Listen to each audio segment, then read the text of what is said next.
do,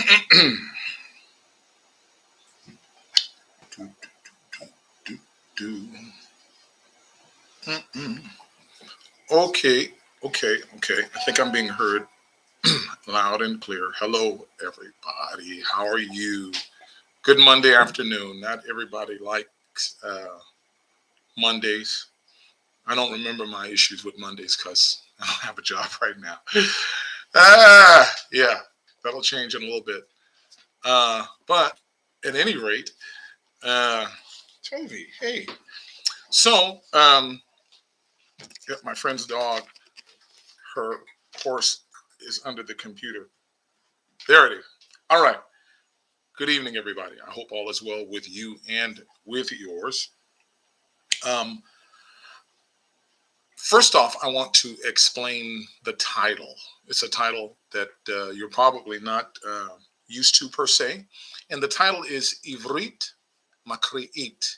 Ivrit Makri'it. Okay, Ivrit, of course, is self explanatory. You know what it is. Uh, it's the word for the Hebrew language. And Makri'it is related to reading. So Ivrit Makri'it means biblical Hebrew. Biblical Hebrew. And it's called such because it's vastly different from the modern language, vastly different. There are a lot of um, similarities that can be noted um, um, with the modern language and with the biblical language. There are a lot of similarities, um, but they are not the same. And this is why I'm doing this segment. This is the first uh, one of this particular segment that I'm going to do. This is first. This is the pilot, but I want to show you just how much of a difference there is between the biblical Hebrew or Ivrit Tanachi, it also can be called. That's more of a modern language, which is a modern term, which is why I didn't use it for the title. Tanachi, Tanachi is just made up basically of the acronym Tanakh, uh, Torah, Nevi'im, Vekutvim, Tanachi, Tanakh. So Ivrit Tanachi. Okay, so right off the bat, let's get started um, because I want this to go pretty seamlessly. Um, if you know me at all or a little bit, you know that I love trouble. And this is one of these in particular that will get me into trouble. And what I want to start out with is the subject of this pilot segment. It's Genesis chapter 1, verse 1. Not so much the entire verse, but we're going to be dealing with one word primarily, the verb in Genesis chapter 1, verse 1. Everybody knows that verse, David. In the beginning, God created the heavens and the earth and on and on and on, right? Which is what we're typically used to hearing. Or you know it in its Hebrew term or form, Bereshit bara Elohim et hashamayim ve'et haaretz. So, for the sake of doing so, it's a short verse. So I'm going to scribble that verse down in your favorite, not really your favorite script. Bereshit. I'll leave that blank. Bara Elohim et direct object marker at what? Hashamayim. What else? Ve'et direct object marker haaretz.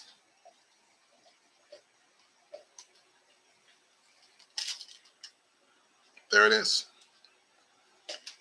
So the only thing that I did not fill in there is the verb.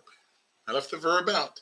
So I essentially wrote Bereshit blank Elohim et hashamayim ve'et haaretz. So don't panic. Moving forward, I'm going to use block script in order to talk about the word of interest here. The word of interest here. And the word of interest is the one that I left out. Again, the sentence is incomplete. It says in the beginning, or does it? Blank, Elohim self-explanatory, et hashamayim, the skies, ve'et haaretz, and the earth. What is the word that I left out? It is going to be the topic of our brief discussion today. The word that I left out is the verb, and the verb is bara. Bara. True to my promise, with block here. Bet, resh, and aleph. Bet, resh, and aleph. Brother Anthony, Chicagoland area. Shalom to you. Good to see you, my man. Bara. So now, even though I did not cantillate it, we know that most words in their root form, remember, we talk about the shoresh, right? The root, the shoresh, or shoreshim plural, by and large, mostly are third person past tense masculine. So a Hebrew speaker would see this, and when they read it, bara, they know that it means he created. Or does it mean create? Here comes the trouble. But whatever this one word is, a Hebrew speaker or a Hebrew, someone who's proficient, knows that this means he did something, he created. They don't necessarily have to see the word hu, the Hebrew word for he. They don't have to read hu bara. They just know that bara means he created. So let's talk about the word, for example. Why is it that we have always believed that it means create? Any ideas? There's someone in the cuts. She just doesn't want her voice heard. But there's. Well, she says, Miss Jeanette says because it means build, maybe she says. No, not so much. Not so much. It means something different. But if you think about it, think about an ancient text, all right, completely different culture, and think about someone or pockets of people or groups of translators or people who get a grasp of the language and they start to try to translate it. In a lot of cases, some things will not compute. So do you know what they do by reflex? They attempt to fix it.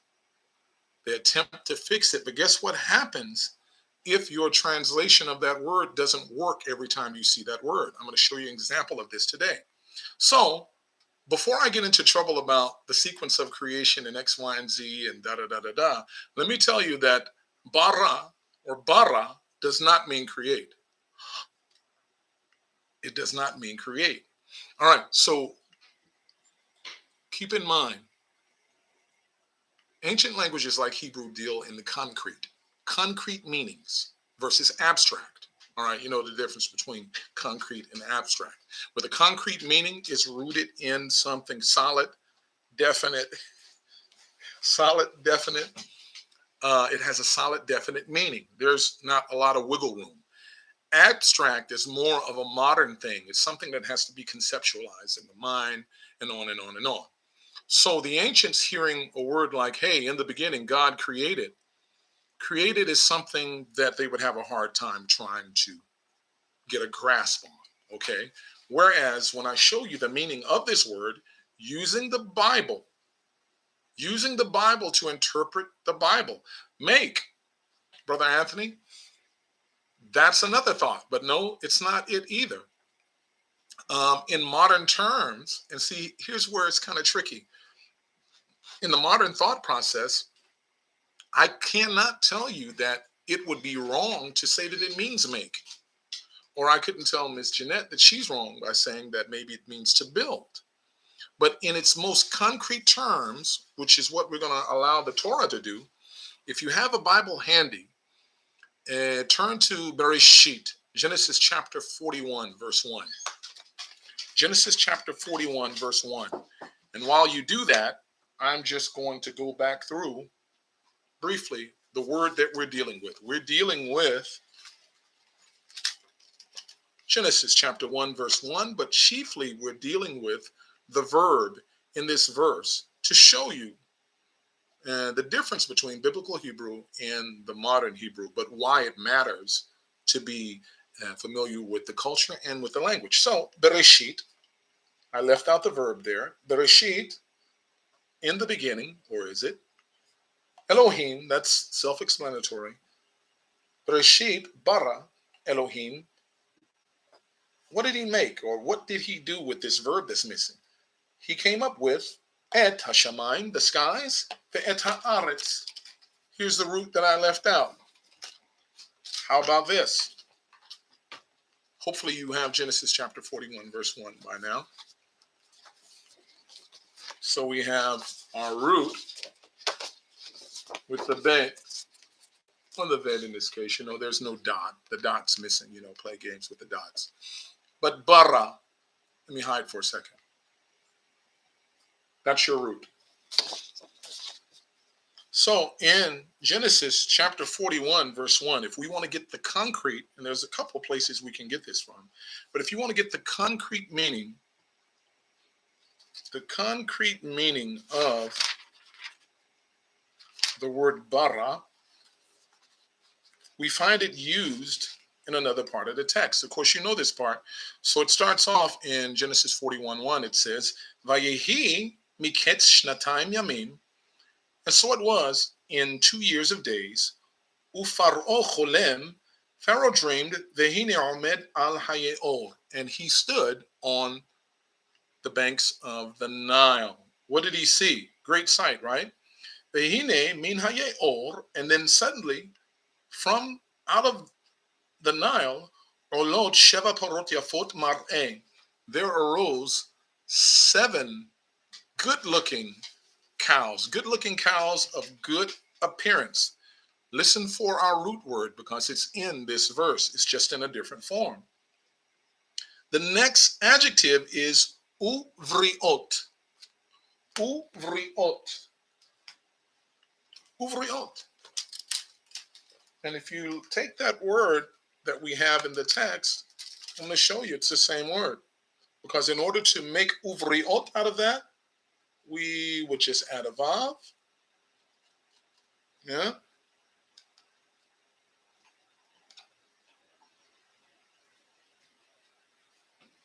Uvriot. It means fat, fattened, fleshy, full animals, healthy. The modern Hebrew word for healthy is beri. So the 7 cows that arose from out of the Yeor or the Nile were Sheva Parot Yafot Mar'eh Uvriot. They were fleshy, full animals. Fleshy, full animals. They were healthy. Healthy, okay? What's another example? Are you getting an idea of what bara might mean by now? What's our second and only example? Our only 2 examples. The next one can be found in 1 Samuel chapter 2, verse 29. 1 Samuel chapter 2, verse 29.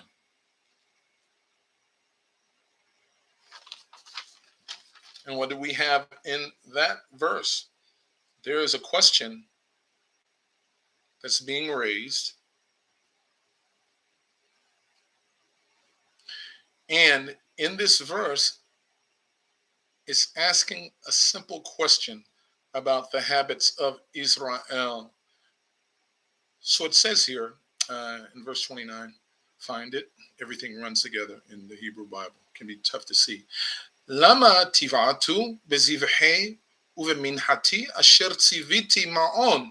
So the Most High is asking, why are you taking my sacrifices and my mincha offerings, those that I commanded you to do, all right? And then he's saying, lehivriyochem mereshit kol minchat Israel le'ami. He says, you are taking the chief things from among the offerings and you are fattening yourself.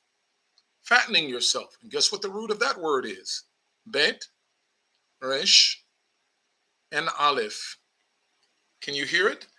Lehavriochem. Lehavriochem. It's reflexive, to cause yourself to become fat. So why are you causing yourself to become fat?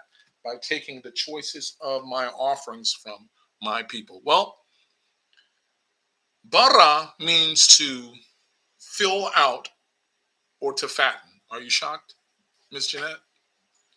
Bara means to fill out or fatten, to make whole, to fill in. It does not mean to create from nothing. It simply does not. So, oh my gosh, David, what are you saying? You're trying to say that he didn't speak the word and things just were? Well, it's apparently that he did do this, right? But it doesn't necessarily mean that that happened right then and there. I mean, we hold the Most High to this standard, right? We believe that everything he does is perfect and right the first time. He doesn't say oops and rewrite. I personally can't see him say, let there be a big ball with the water all over the place, without form and without and void and in chaos. I can't see him saying, let that be to that. Doesn't make sense because, again, bara does not mean create. Bara means to fill in or to make whole. Think about Adam. Think about man. Did God create man? Did Elohim, did Hashem, did the Most High, did the God of Abraham, Yitzhak, and Yaakov, did he make a human being? Yes. Did he make him out of nothing? No, he didn't. He scooped up his creation, which was the sand of the earth or the dust of the earth, right? In Genesis chapter 5, verse 1, when he created, he scooped that dust up. But that dust was not the image of the Most High. I think we could agree on that that's not the case. It's only when he blew in the nephesh that man became a living soul. He formed a husk, something that was unfinished. And when he blew into it the breath of life, he filled it in. He created man at that point in his image. Genesis chapter 5, verse 1 will show the contrast because it uses both the word birah and it also uses asa, which, Brother Anthony, is the word that you're thinking of, to make. But that man was not a living soul in the image of his creator until he was filled in. So, Genesis chapter 1, verse 1, Bereshit bara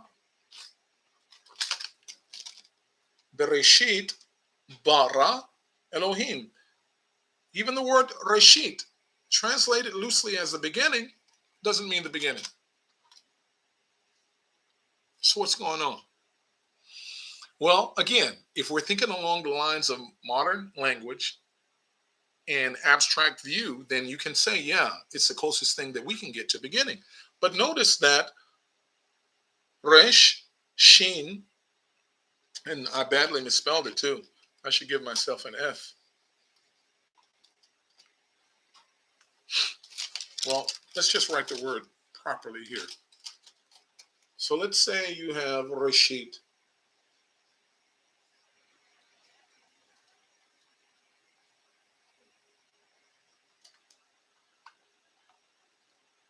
Reshit. Notice Rosh. And I still did it backwards, didn't I?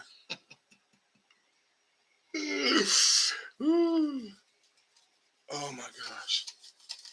Da-da-da. Third time makes a charm, right? Resh, Aleph, Shin, Yod, Tav. There you go, David. You can do it. It has the word Rosh in it, which means head. It has the word Rosh or head in it. So Bereshit means at the apex, at the top, at the head. I mean, this is also used when it talks about Moshe going to El Rosh HaPisgah, when the Most High told Moshe, go to the top of the mountain and look out over the land. He told him to go to Rosh HaPisgah, go to the head of the mountain or the apex or the top. So at a start, you can say at best, at a start or at an apex, the Most High filled in the heavens or the skies and the earth. How does Scripture back that up, or are you just making this up? Well, think about it. The very next verse is Veha'aretz haita tohu vavohu. Jeanette likes that phrase, tohu vavohu. The earth was without form and void. Okay? Darkness, the choshech al pnei hatehom, and darkness was on the face of the deep. Veruach Elohim merachefet, and the spirit of Elohim merachefet hovered al pnei hamayim, over the face of the water. What did he do from that point? First day, he separated light from darkness. Yeah, he's cleaning things up. Remember, it's without form and void. He is separating light from darkness, choshech over here, or to this side. What does he do next? He separates the waters from the waters. He's making space and clearing things out. Shemaim, the water above, is called Shemaim, and the waters below is called Yam. It's called the seas or the oceans, right? And what was that word you can remember today? Rakia. So by separating the waters from the waters, the Rakia, look out, flat earthers. There's that dome that people like to talk about. The dome there, right? The earth, is it Kadur Aretz, or is it Shtucha? Is it flat? That's another topic. But he separates light from darkness. He separates the waters from the waters. And then what does he do with those waters? He fills them with what? Marine life.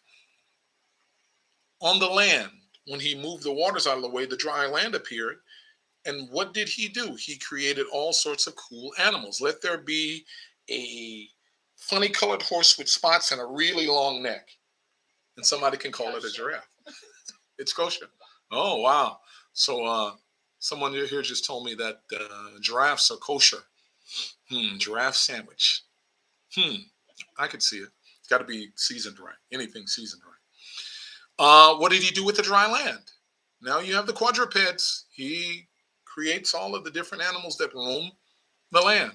What did he do with the skies? He filled in the skies with siporim, all types of flying, living life. He filled in the skies. So he filled in the skies with winged creatures. He filled in the waters with marine life.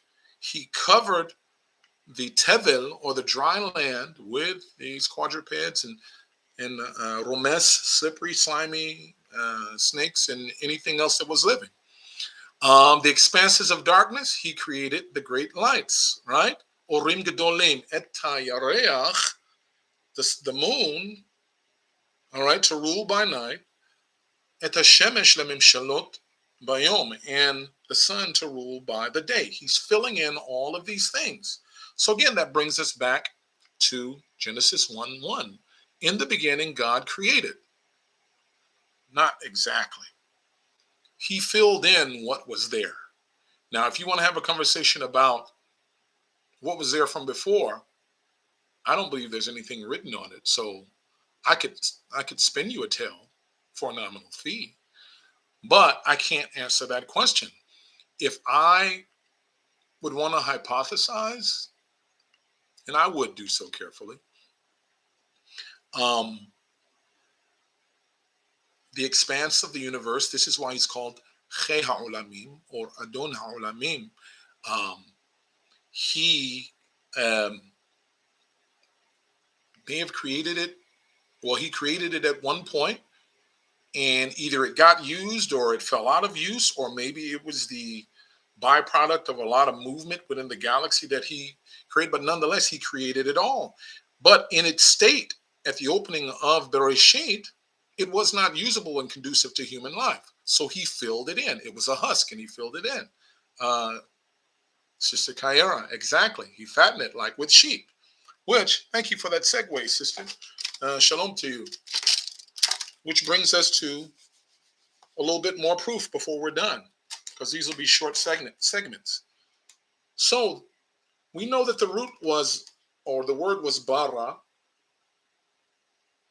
But what we do know also is that this is the parent root of the word bara, the parent root. And out of that parent root, we get the word bar, which means grain. It can mean grain. Grain, which was used, right, during the famine and during all this. What does grain do if you eat enough of it? It's going to make you fat. All right, it's going to make you fat. It's used to fatten animals, to fatten those cows, so you can make those great porterhouse steaks and all those other things. This is where um, the parent root of our word for fatten, for fatten. That was the whole thing about the Ra'av, or the famine in the land of Canaan. And this is why Yaakov's sons had to go down there trying to get grain, keep the animals fat. You can use that grain to make bread, and on and on and on. There are a lot of spin-offs that can come out of this. Also, we know that bore is a word that is made as a result of that parent root. Bore is one who fattens. We would call it creator, yeah, right? When you do the kiddush over the wine and the bread, right? Baruch atah Adonai Eloheinu melech haolam bore peri hagafen. So he's not the one that creates the fruit of the vine. Yeah, he created the fruit of the vine, sure. He created the fruit of the vine, but bore, he expanded that fruit of the vine. They're giving him credit for making wine, but he expanded the use of those grapes and it became wine, right? That's the whole idea. There was a framework. It wasn't out of nothing. There were grapes. And then, of course, I think Noah gets a lot of credit. I think for planting the first vineyard, as a matter of fact, when he got off of the Teva and it landed in the mountains of Urartu.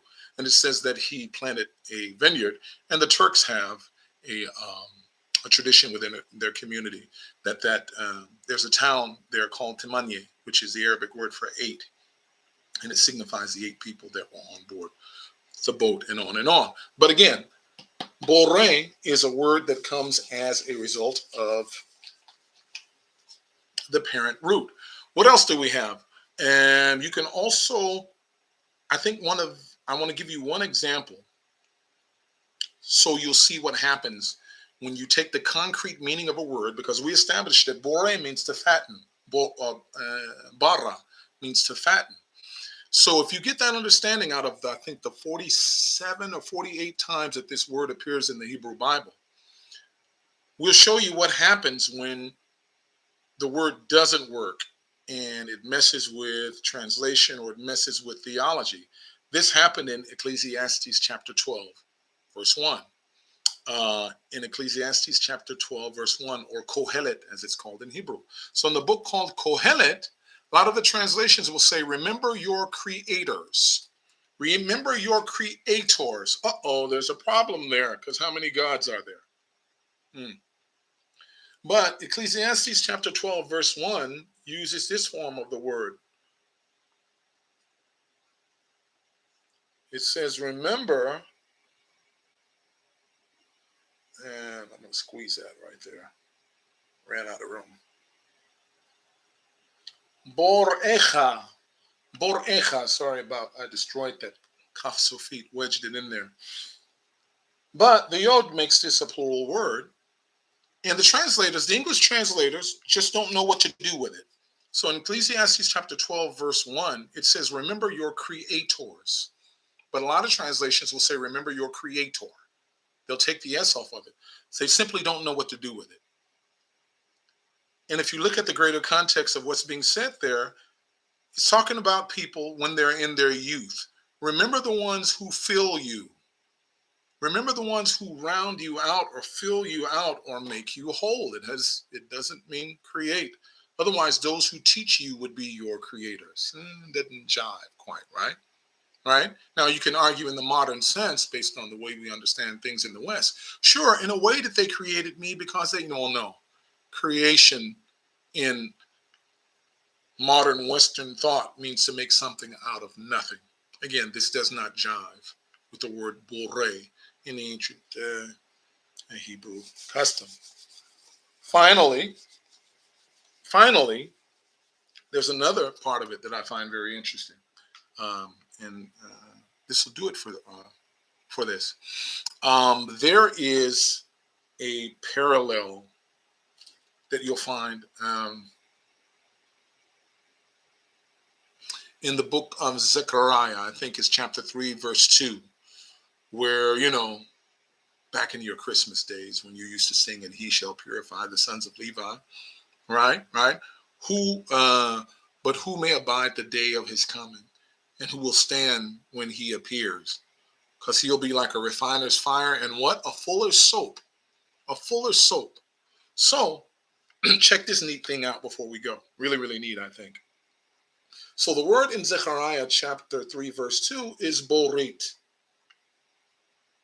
And as you can see,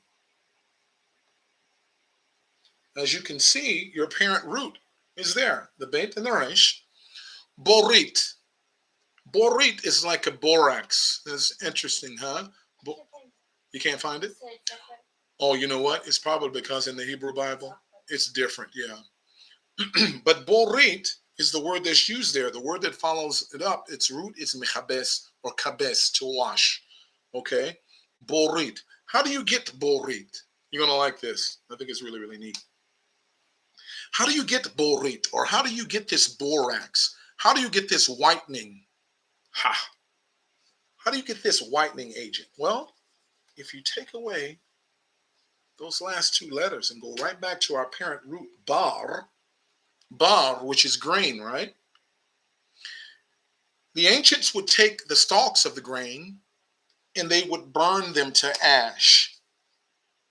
And they would take that ash, right? And they would mix it in with animal fat and they would make soap. And they would make soap. They would make lye soap out of the stalks of grain. They take, of course, what you could eat off, but they would burn the stalks into ash. And they would take that ash and mix it with animal fat and a few other things. And they were basically making lye soap. So, okay, David, to fill or to fatten, I don't get your angle where you're coming from. Well, the fat part, adding fat to the burned barley, that's one thing. But the bigger thing is that pure, the Hebrew word for pure, is also bar. It's also bar.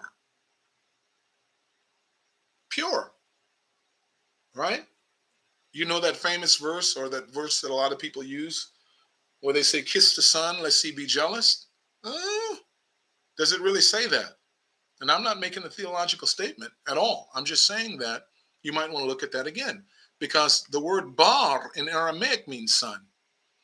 In Hebrew, bar means, it can be grain or it can be a derivative, which means pure. Barur means clear. It means clear.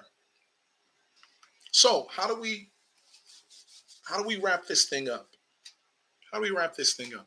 Think of the words of David HaMelech, King David, in Psalm chapter 51. What does he cry out after he got caught up in all type of scandal of his own doing? He says, Lev Tahor. Lev Tahor. A pure heart, he says. Lev Tahor. And he asks the Most High, he says, Barabi. Barabi. Barali. There's our root word. Bet, Resh, Aleph. Birali. Lev Tahor, a pure heart, Brali, fill out, fatten or fill out in me. So I had the root, or I had the form of what I needed, but it's hollowed out. I've fallen. So fill that out.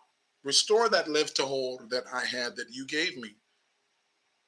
Second part of that, after he says, Lev Tahor, Brali Elohim, a pure heart, restore to me, O Elohim. Then he says, Veruach Nachon, Veruach Nachon, Ruach Nachon, and a right spirit, Chadesh. Chadesh, then he uses the word Bekirbi. But notice that word Chadesh. Let me write it for that word for you in what you're used to seeing. That's Chet, Dalet, and Shin.